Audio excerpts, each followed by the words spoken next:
before I get on out of here, I had to talk about a story that's very, very important. And albeit indirectly, it involves Caitlin Clark, the Department of Justice. A single rumor just rattled women's basketball, and it is so explosive you won't believe. Stephen A. Smith even hinted at what global money might be circling Caitlin Clark. The sport entered a danger zone it has never faced before. For the first time in the WNBA's modern history, the conversation is no longer just about growth, but about survival in a world where attention is currency and global investors do not wait for feelings to settle. This is serious, and I could say it with my team here, having the footage and the receipts to back me up. I could be in that I told you so mode. I really, really could. Stephen A. Smith did not announce a deal, but he did something arguably more dangerous for the league. He validated the idea that Caitlin Clark does not need the WNBA as much as the WNBA needs Caitlin Clark. That sentence alone shifts leverage in a way no press release can undo. Once a mainstream voice frames the situation as an exit strategy instead of a loyalty test, the audience stops asking whether she should stay and starts asking why she would. That psychological shift is irreversible. The shock is not that money exists elsewhere, but that the gap between Caitlin Clark's value and her compensation is so extreme that it invites disruption. This is how sports history changes, not through slow reforms, but through moments where someone realizes the system cannot contain the asset anymore. But I ain't gonna do that, because I'm in a good mood. I'm gonna be chill. But I could be saying I told you so. Because let me read this to you. Caitlin Clark has done for the women's NBA. Analysts who understand sports economics have quietly pointed out that when an athlete's influence outgrows their league structure, outside solutions appear fast, aggressive, and unapologetic. That is exactly why speculation around foreign-backed leagues, exhibition circuits, and global showcases has intensified around Clark's name, even without a single contract being signed. WNBA, as you know, they're calling for, players in the WNBA are calling for more money. They 9%, I believe, accordingly.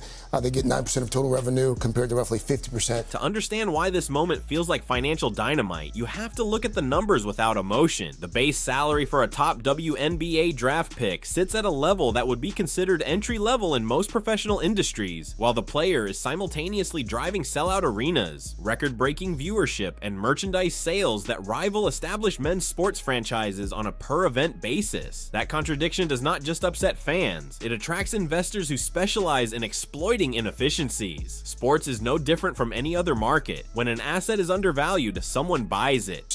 Of the revenue of NBA players, should they be getting a larger share of the revenue in the WNBA? Yes. I mean, I think share isn't the right way to look at it because there's so much more revenue in the NBA. I think this is where the Saudi speculation becomes so unsettling, not because it is confirmed, but because it is plausible. We have already watched global funds reshape golf, boxing, soccer, and combat sports by simply offering numbers that domestic leagues cannot emotionally or financially process. They do not negotiate legacy, they purchase attention. They do not argue about tradition, they rewrite it. Caitlin Clark fits their preferred profile perfectly. Young, globally recognizable, non-polarizing to casual audiences, and capable of turning any event into a media spectacle. What makes this scenario even more explosive is the internal environment Clark has entered. But before we dive right in, don't forget to smash that subscribe button and hit like. Instead of a soft landing, her transition into the professional game has been framed by physical targeting, resentment narratives, and an unspoken test of toughness that feels misaligned with how generational talents are usually protected. In other leagues, the star is insulated. In this case, the star was challenged to endure. That difference matters when alternative paths promise not just money, but peace.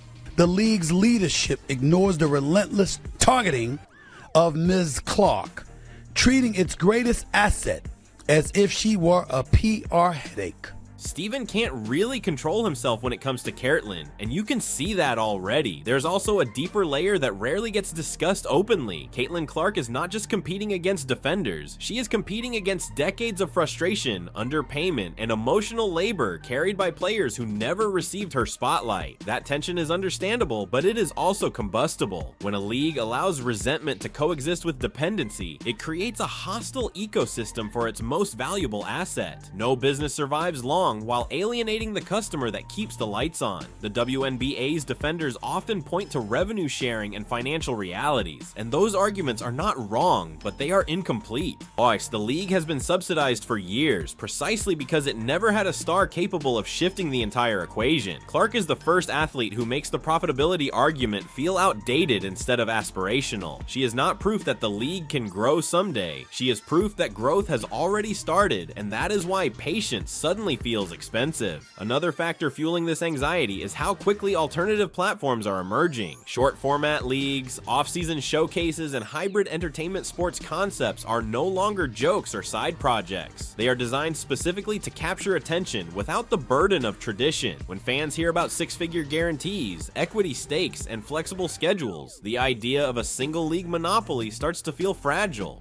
Even if these leagues cannot replace the WNBA, they can weaken it by siphoning stars, storylines, and momentum. What makes the rumored foreign money so terrifying is not the dollar figure itself, but the precedent it would set. One player stepping outside the ecosystem for a limited series or global tour would permanently alter labor dynamics. Every future negotiation would reference that moment. Every player would know that loyalty is optional, not mandatory. That knowledge alone changes behavior, even if no one ever leaves. Caitlin Clark's brand also complicates things further. Her endorsement portfolio already operates on a global scale, meaning her visibility is no longer dependent on domestic television deals. In the age of social media, highlights travel faster than leagues. If she plays, people will watch, regardless of location.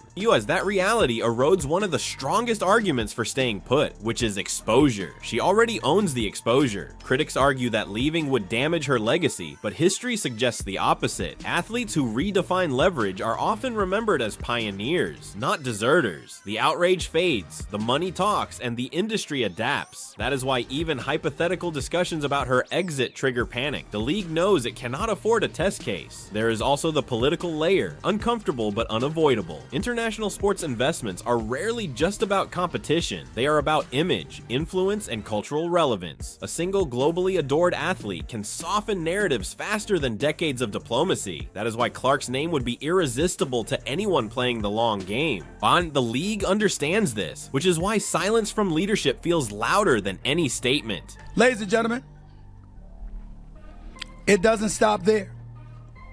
Because before I read you some quotes, I want to also read you why I'm saying this to you. Stephen A. Smith's role in this moment is less about confirmation and more about acceleration. When someone with his reach frames the situation as a ticking clock instead of a growing pain, the audience leans forward. Fans stop trusting that everything will work itself out. Sponsors start asking quiet questions. Media partners hedge. That is how momentum evaporates, not with a lockout, but with doubt. The cruel irony is that Caitlin Clark never asked to be the fulcrum. She showed up to play basketball. The system made her a referendum. Now every hard foul, every salary debate, every rumor gets filtered through her presence. That is not sustainable for an individual or a league. At some point, the pressure demands release. And money is the fastest release valve in professional sports. If nothing else, this moment exposes how fragile the WNBA's golden window truly is. Growth built on a single star is powerful but dangerous. Lose the star and the scaffolding shakes. Protect the star and the structure strengthens. The problem is that protection requires humility, adaptation, and urgency. Three traits institutions rarely display under scrutiny. Whether Caitlin Clark ever signs anything outside the WNBA almost becomes secondary. The fact that people believe she could and that the idea feels logical instead of absurd is already a warning shot. Once fans accept that an exit is rational, loyalty becomes a negotiation, not an assumption. So let us know your views in the comments below.